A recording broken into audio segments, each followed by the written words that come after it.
1. jula proglašena je zabrana lova na grlicu do 31. marta 2017. godine zbog, kako je objašnjeno, neplanskog i masovnog lova koji je doveo do smanjenja populacije.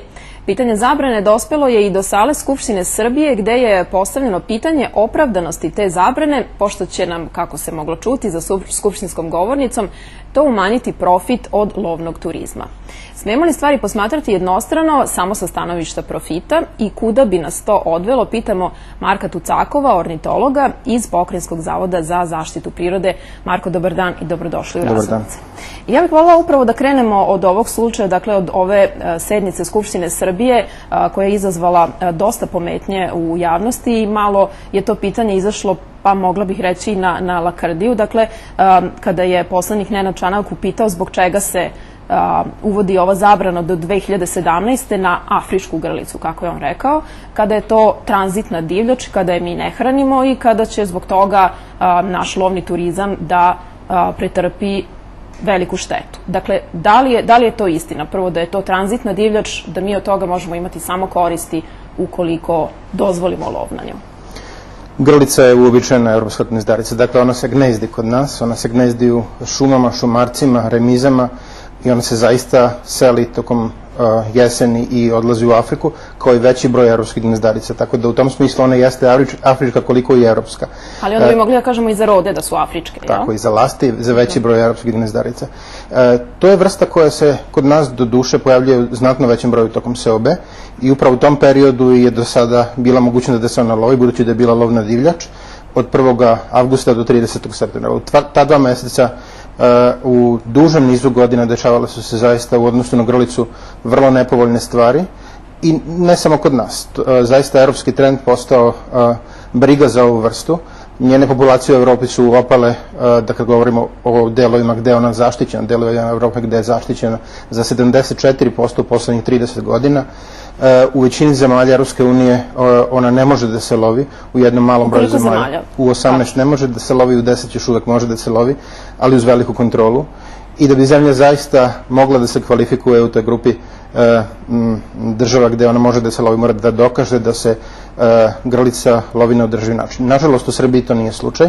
Mi imamo zaista svakog godišnje pojave krivolova, velikih masovnih i neplanskih lovova. Da li se zna koliko jedinki se svake godine odstreli tokom lova? Zvanično ne, budući da je grlica među vrstama za koje Republički zavod za statistiku u statističkim godišnjacima koje se tiču lovstva nije iskazivao nikakve brojnosti, tako da zvanično to ne znamo. A da li vi imate podatke koliko svake godine imate jedinki manje na našoj teritoriji?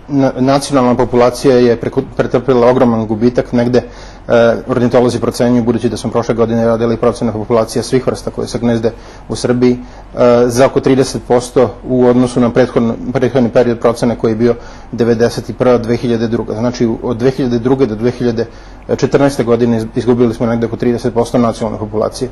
Gubici u preletnoj populaciji su zaista evidentni, ali ono što je mnogo bitnije jeste da jedan sigurni koridor koji grlice imaju kada preleću istočnu Evropu se prekida, one dolaze kod nas i praktično u ovom delu Evrope počinje masovno ubijanje.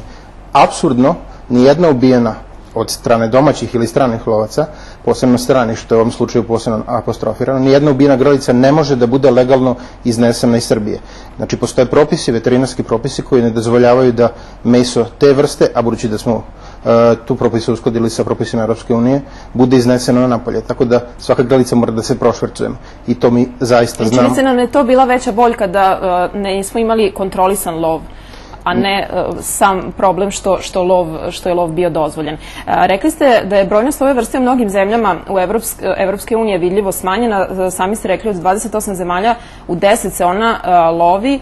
Koliko naša zabrana lova može da doprinese povećanju broja populacije ako recimo u susednoj Rumuniji i Bugarskoj je lov dozvoljen?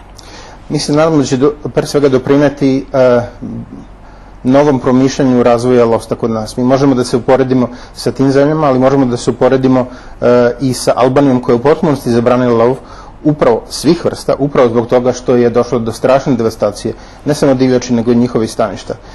Pitanje je na koje zemlje možemo da se ugledamo. Lovci često kažu, pa na Malti se lovi. Malta je pakao za ptice usred Mediterana. Znači sve što se tamo zaustavi ima veliku šansu da ne može da nastavi da ide dalje.